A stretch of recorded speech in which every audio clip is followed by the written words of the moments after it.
आज के इस गरिमामय कार्यक्रम के अध्यक्ष आदरणीय सुरेश जी, मैं केवल सुरेश जी संबोधित कर रहा हूं क्योंकि के जी, ओ जी, ए जी ये जरा समझ के बाहर है और लोकप्रिय नाम भी आपका सुरेश जी ही है। आदरणीय विकास दवे जी, सम्माननीय सुशील वासवानी जी, और आज के जो स्वागत और सम्मान के प्रतिमूर्ति रहे हैं परम श्रद्धेय डॉक्टर देवेंद्र जी, जिनका समस्त जीवन कला, संस्कृति, काव्य, साहित्य इसकी रचना में लग गया, अपने आप को समर्पित कर, और आज भी ये दीपक की लौ हम सबको प्रकाशित कर रही है। आदरणीय संजय मेहता जी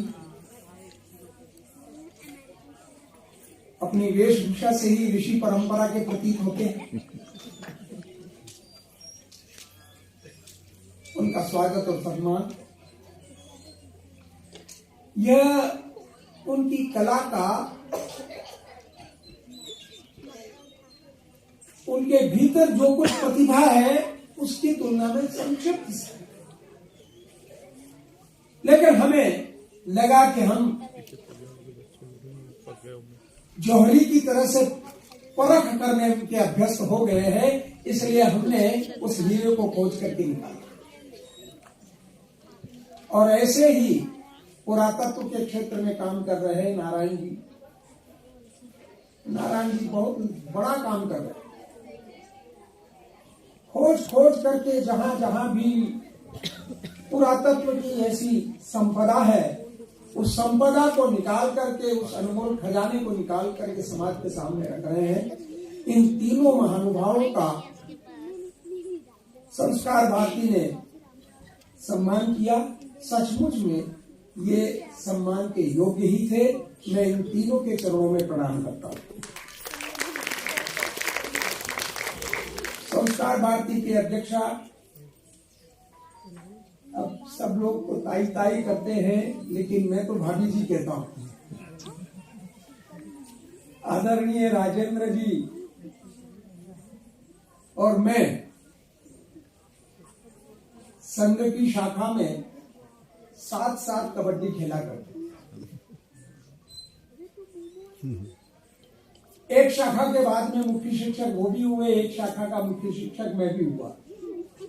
वे भी प्रथम वर्ष के लिए बड़नगर से रवाना हुए और मैं भी मंदसौर से प्रथम वर्ष के लिए गया। और योग संयोग प्रथम वर्ष, द्वितीय वर्ष, ये संघ के सारे प्रशिक्षण हम साथ करते रहे। और वे भी कुछ समय के लिए विस्तारक निकले और मैं भी कुछ समय के लिए संघ का विस्तारक करके। और योग ऐसा आया कि कॉलेज में पढ़ने के लिए फिर हम एक ही कक्षा में भर्ती हो गए। अब हमारे जैसे बाबा योगेंद्र जी के गुरु थे नानाजी देशमुख, वो प्रेरक थे, प्रणेता थे, प्रेरणा स्रोत थे। ऐसे ही हमारे भी एक बाबा थे, उन्हें हम बाबा साहेब नातू कहा करते थे। अब बाबा साहेब नातू ने मुझे और राजेंद्र जी को प्रचारक बनाने के लिए सोच करके रखा, इन दोनों लड़कों को प्रचारक बनाना है। पर पता नहीं ये दोनों लड़के उनके हाथ से फिसल गए और राजेंद्र जी का भी विवाह हो गया, मैं भी गृहस्थ हो गया और प्रचारक की श्रेणी में नहीं आ पाए। किंतु ध्येय के लिए समर्पण की जो भावना हमारे अंतःकरण में जलाई थी, वो अंतःकरण में हमारे जो ध्येय के प्रति समर्पित होने की भावना है, वो जलती है। हम उसी मार्ग पर आज तक चलते रहे हैं और जीवन पर्यंत, मृत्यु पर्यंत उसी ध्येय मार्ग पर चलते रहेंगे। यह जो संकल्प हमने लिया है राष्ट्र के लिए काम करने का, इदम राष्ट्राय इदम स्वाहा का बहुत सारे लोगों ने चित्र देखा होगा गुरु गोलवलकर जी का। ये जीवन राष्ट्र के लिए है, राष्ट्र के लिए समर्पित करना है। और इसी प्रेरणा से असंख्य लोग अपना घर बार बार छोड़ करके, अपनी कामनाएं त्याग करके और देश के लिए, संस्कृति के लिए काम करने के लिए निकलते हैं। 7 जनवरी 1924 को योगेंद्र जी का जन्म उत्तर प्रदेश में हुआ। ये 100वां वर्ष है, इसलिए शताब्दी वर्ष। हम उनके जीवन की शताब्दी वर्ष इसीलिए मना रहे हैं। शायद वो 1 वर्ष और रह जाते हमारे बीच में तो हमें ये उनकी जयंती मनाने का और जीवन में उनके उपस्थिति में मनाने का अवसर प्राप्त होता, लेकिन थोड़ा सा अधूरा रह गया। वे हमारे बीच में से चले गए।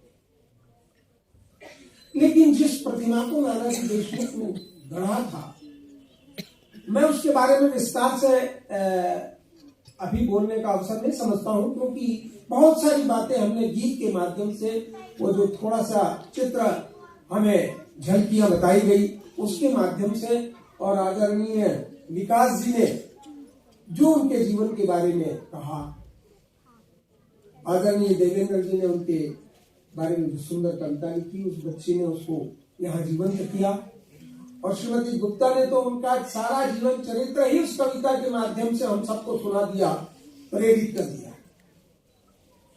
तो और अधिक कुछ कहने की आवश्यकता तो नहीं है, परंतु सन 1925 में डॉक्टर हेडगेवार ने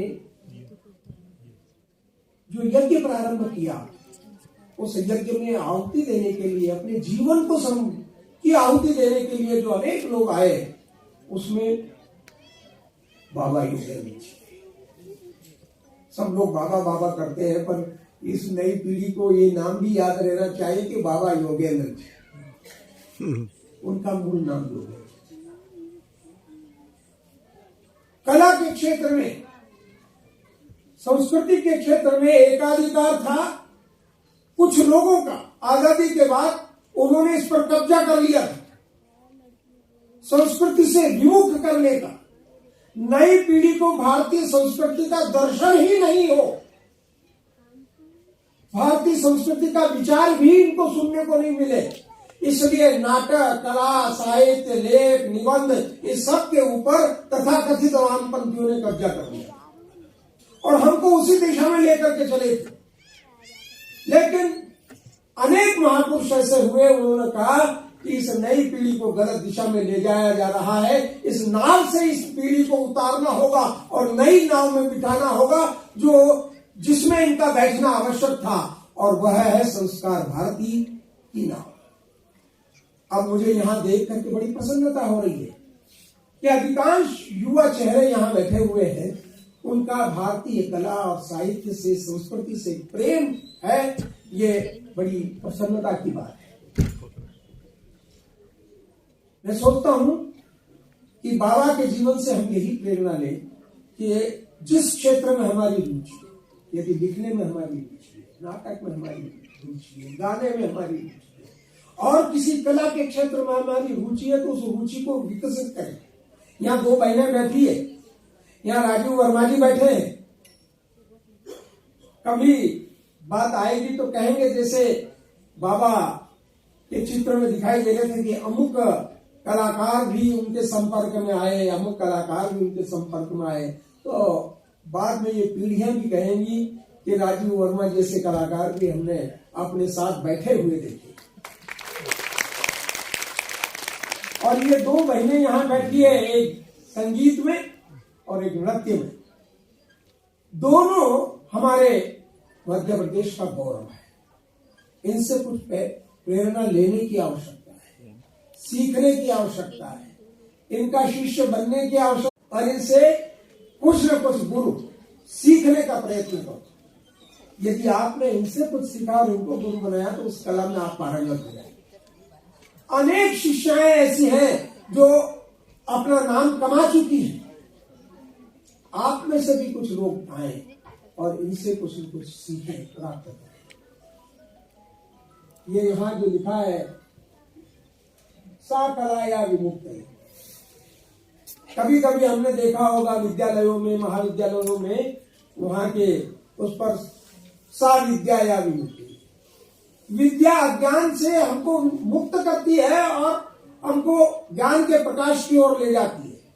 और उसी प्रकार से यह कला भी हमको बंधनों से मुक्त करती है और हमको उस ओर ले जाती है जहां हमें साधना करने का अवसर प्राप्त होता है।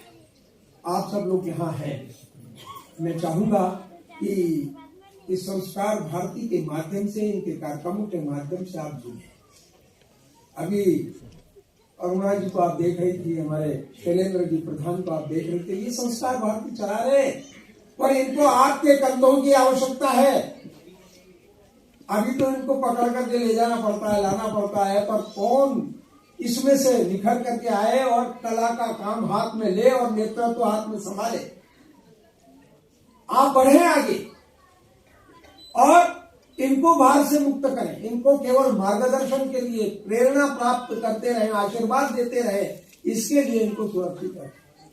मैं आप लोगों से कहना चाहता हूं कि बाबा के जीवन से हमको प्रेरणा लेना है, उनका आशीर्वाद हम पर बना रहे।